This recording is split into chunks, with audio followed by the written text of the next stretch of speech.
Welcome to Speak Out. I'm Sandy Galef, a member of the New York State Assembly, representing parts of northern Westchester and parts of Putnam County. And today we're going to be talking with my wonderful guest about the Westchester Business Council and an update on what they are doing for the businesses of our area. Marcia Gordon is here, and the CEO and president of Business Council. Thank you for having me today, Sandy. It's great to have you here. Very glad to be here. You know, it's so important that our businesses do well, and you know, we were always talking about that and getting more jobs and so on in this area. But just give us kind of like a broad overview of what the Business Council does. Absolutely. So the Business Council of Westchester actually is Westchester's largest business organization. We have close to 1,000 members, and our members really reflect the diversity of businesses in our community. So we have all the big corporations like IBM and PepsiCo and Regeneron and MasterCard and Entergy. And then we have all of the big institutions, the colleges and the hospitals. We have many professionally owned firms, many professional services firms, many entrepreneurs, and many small businesses that make up, obviously, the bulk of the economy, not only here in Westchester County, but in the country. And we have over 130 not-for-profits as members who join the Business Council because they are businesses and they are employers. And so overall, our mission is economic equality for everyone in Westchester County. And we'd like to talk about that, the fact that we work on two levels. We work on the prosperity of our community as well as the profitability of our members. And if the community is prosperous, our members are profitable. Our members are profitable, the community is prosperous. And so we're all about working on strategic issues as well as working with our members who are our customers to make sure they're getting value out of their membership so that they can build their business in Westchester. Well, it's so interesting that you said not-for-profits, and I you know, when you talk about business, you don't really necessarily think about a hospital, but it's a tremendous business. And healthcare is one of the, I would think healthcare is one of the largest growing Absolutely. You know, I think now? at the, you know, between the three major healthcare systems that we have here, Montefiore, New York Presbyterian, and Northwell, that is our largest employment sector in Westchester County.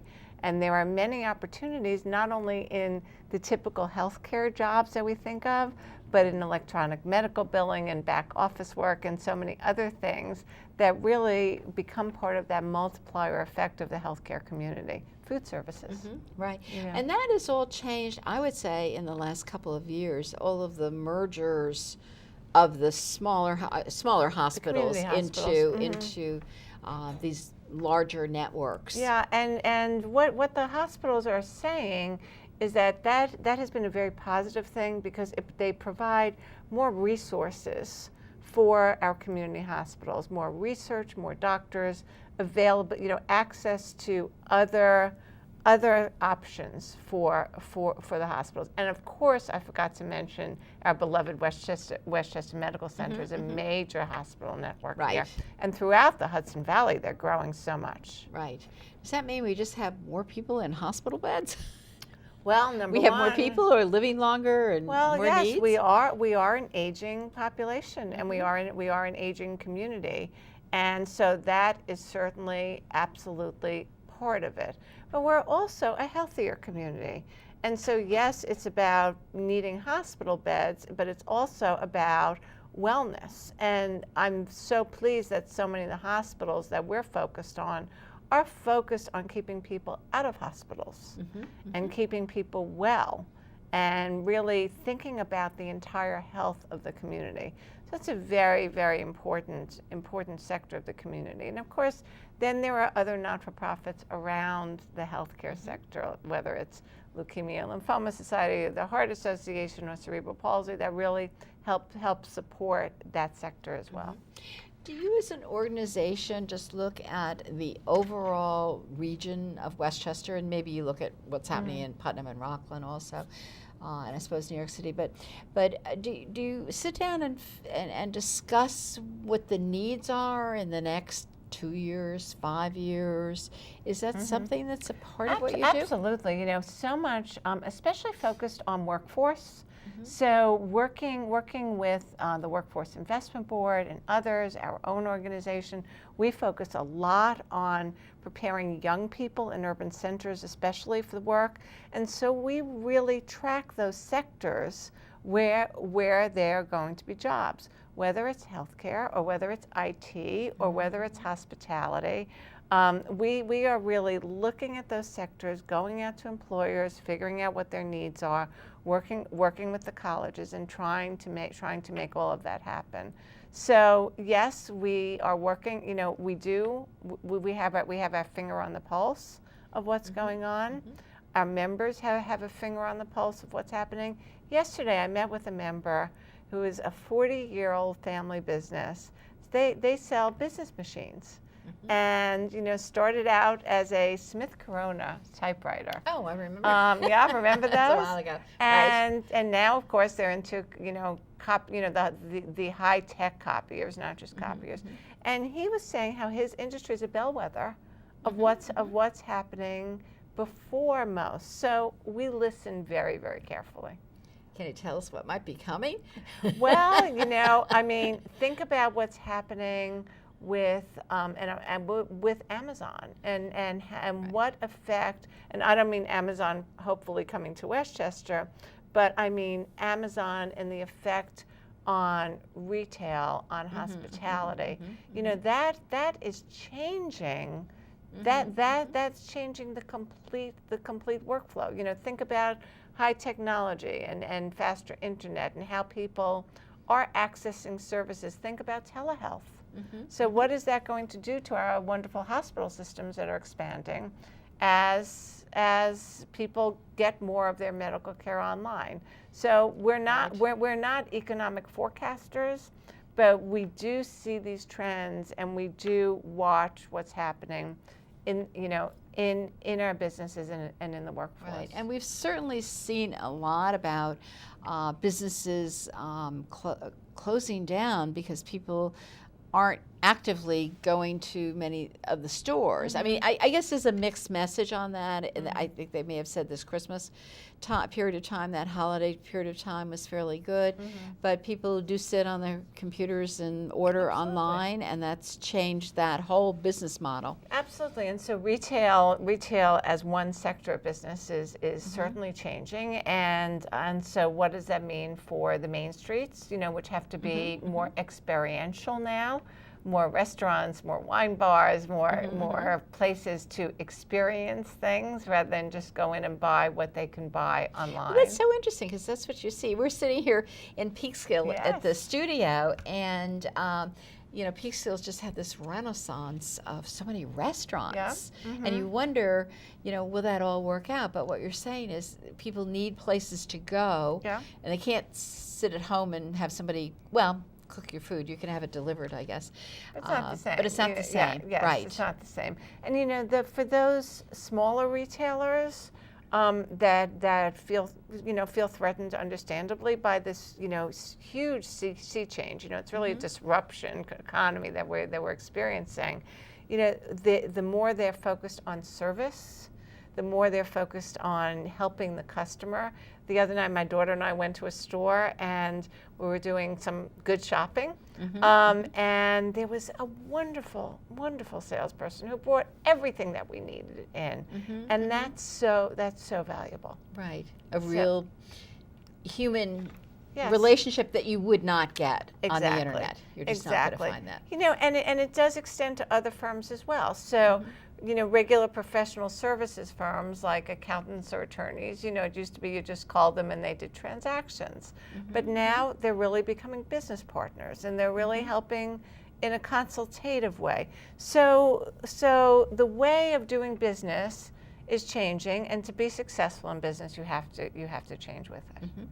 I know you periodically have people come in and talk to some of your business leaders, and I think it might have been more recently you had a very special guest come and discuss. I don't know what the discussion was about. Tell us a little bit about one of your most recent meetings. Well, we were so proud to have Hillary Clinton come and speak to over 900 Business Council of Westchester members for our annual meeting. So you have unbelievable opportunities to be in large rooms to speak with, to hear someone like Hillary Clinton. And then we had this very intimate gathering with Beth Mooney, who's the CEO of Key Corp. She is one of the most powerful women in finance in the United States, which as far as I'm concerned means she's one of the most powerful women in the world. And she truly is. And she talks about what it took for her to get there and what her challenges are, and talked about her philosophy of growing a successful financial institution and helping her clients. And what she talked about was what we know in Westchester is that economic development is all about talent. And it's all about recruiting people and recruiting the right people.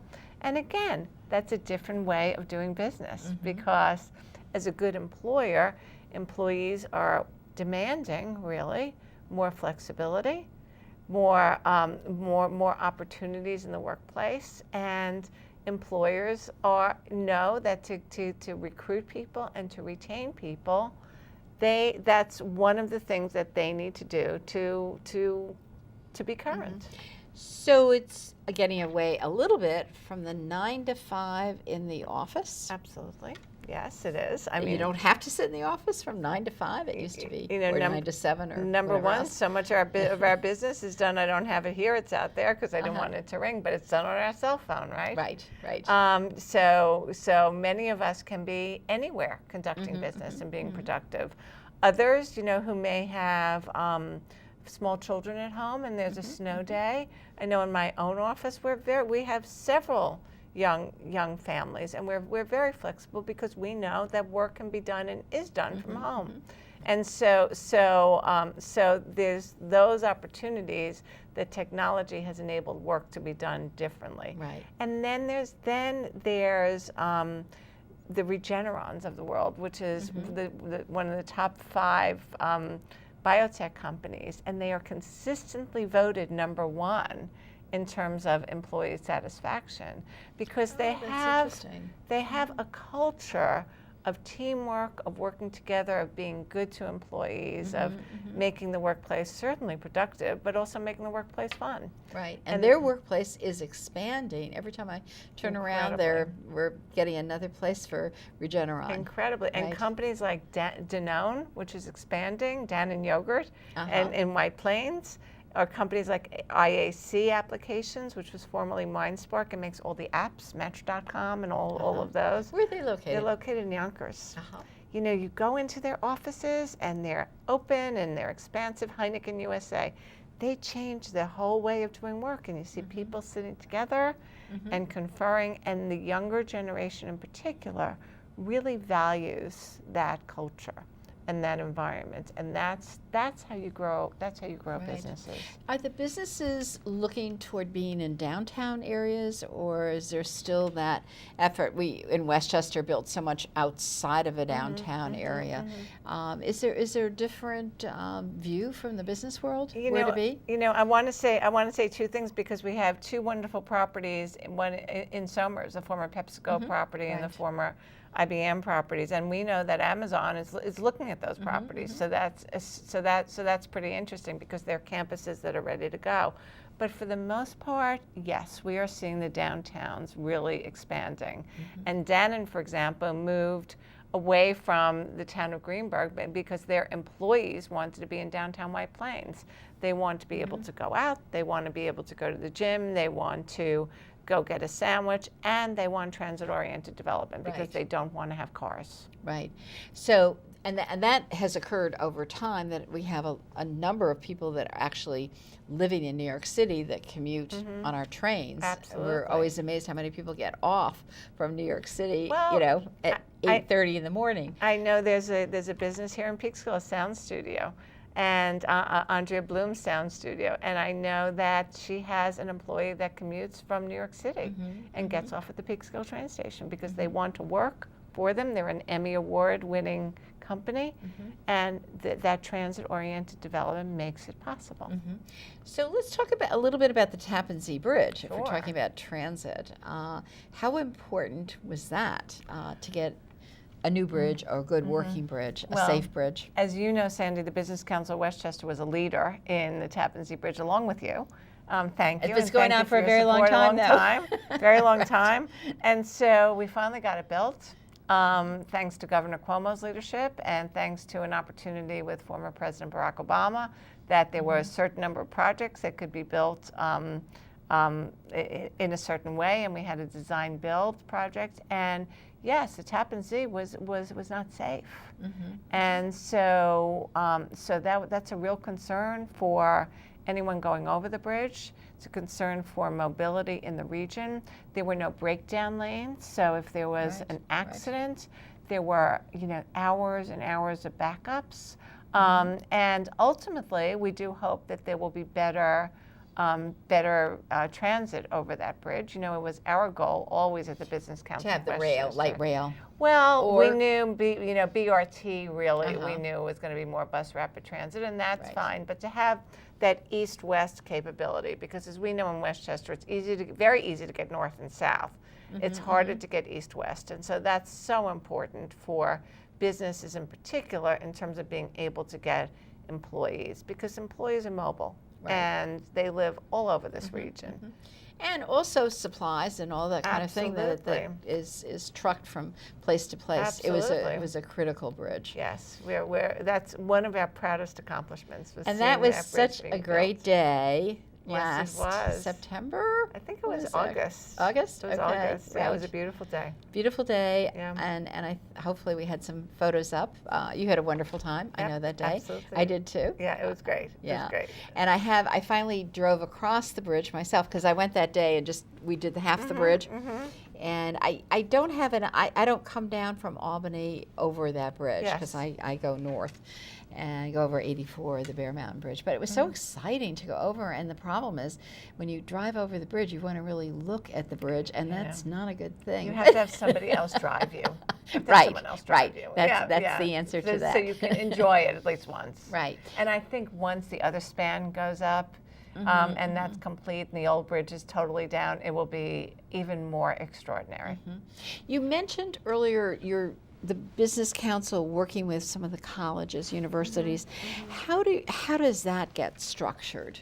So we have so many opportunities to work together. So for example, with Westchester Community College, we do a wonderful program called Just Add One, which is an entrepreneurial program based on the Goldman Sachs program, and an old program that we used to do called our Academy for Entrepreneurial Excellence, where we train entrepreneurs to have better skills with the goal of them being able to expand and hire one more employee.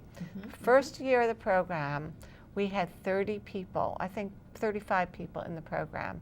And at the end, 38 new jobs were created because the people in that program had expanded their capabilities and had learned to think strategically.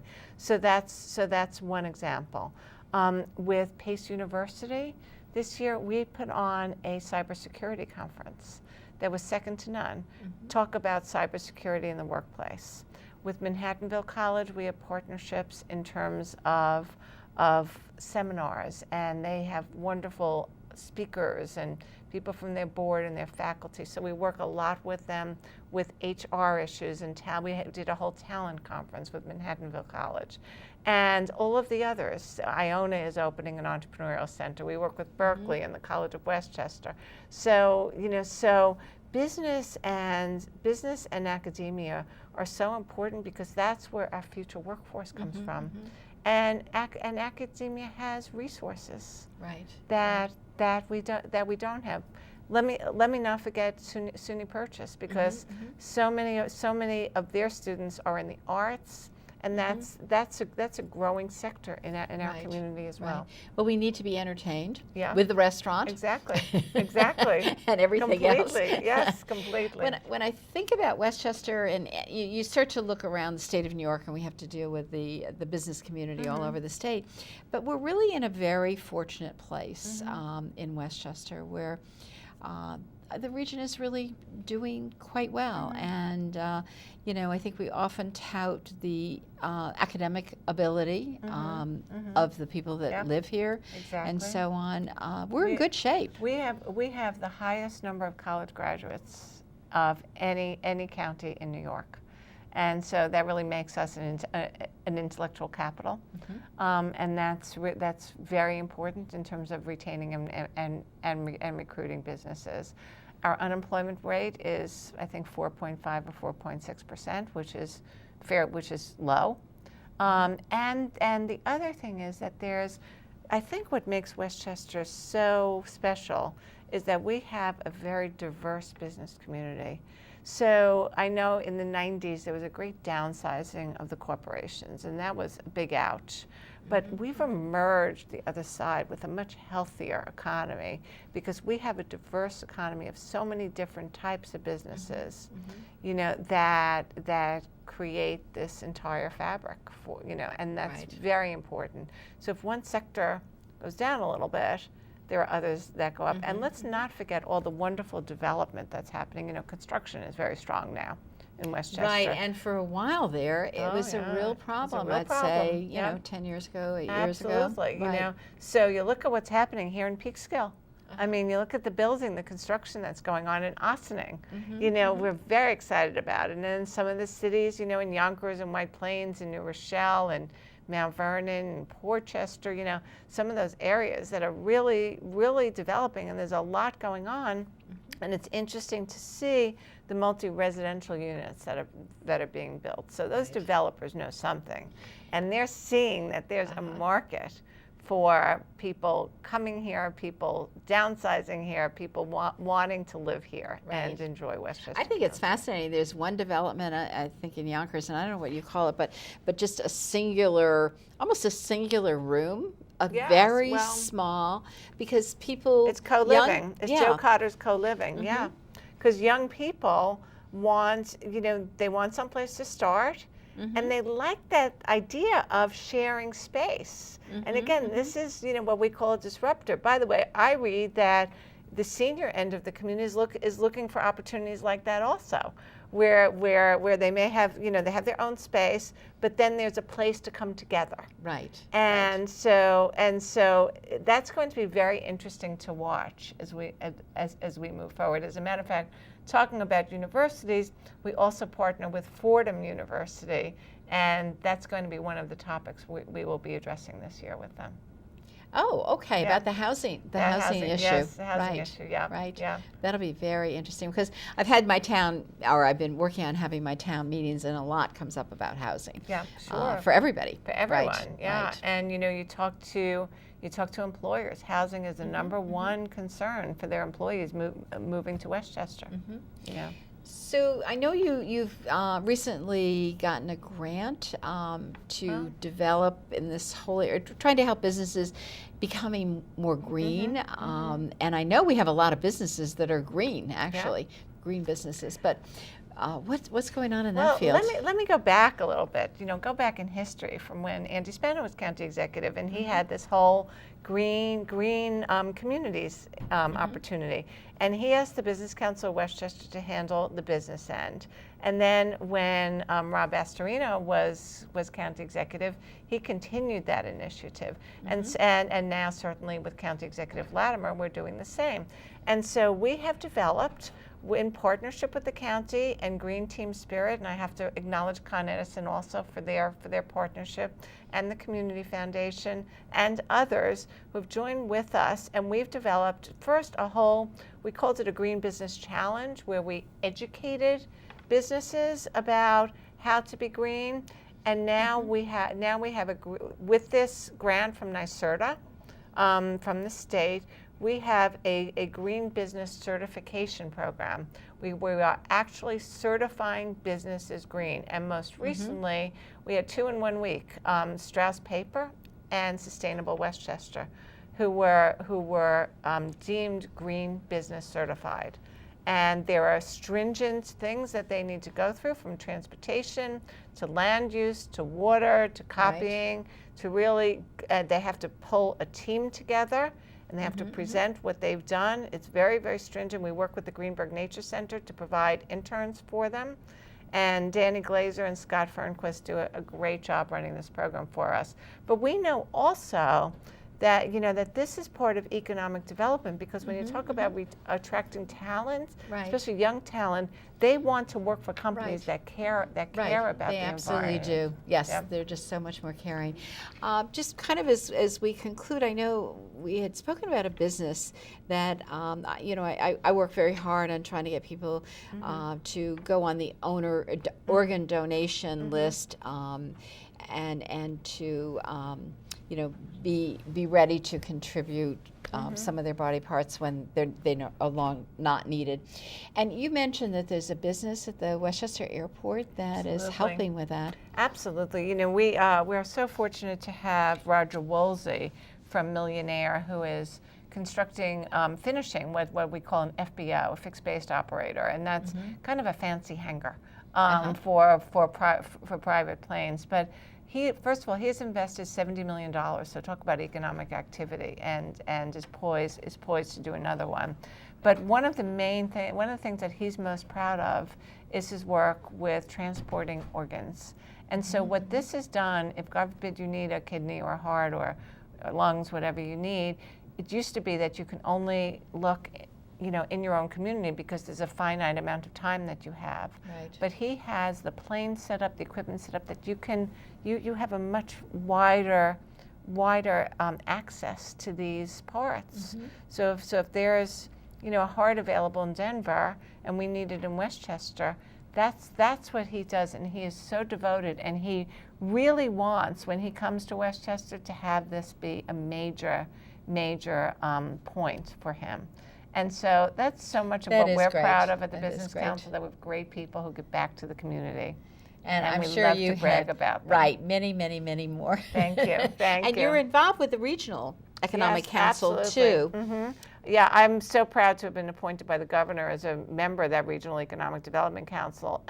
So we look at the Hudson Valley as a whole. We try to be winners of the big dollars to bring back to our region and to bring back to our great municipalities and customers. And we've been a winner for 3 times. So we brought in hundreds of millions of dollars to Westchester and the Hudson Valley. Right, out of the state coffers, which is great. That's and Sandy, we really appreciate your support and your advocacy on that group also. Thank you so much. Well, it's all of us working together to make a difference. Absolutely. So anyway, I just want to thank you so much for being here. And thank you for all you do for our community. Right, and for the business community. So if anybody has a question, I know you have a website. Sure, it's www.thebcw.org, or you can call us at 914-948-2110.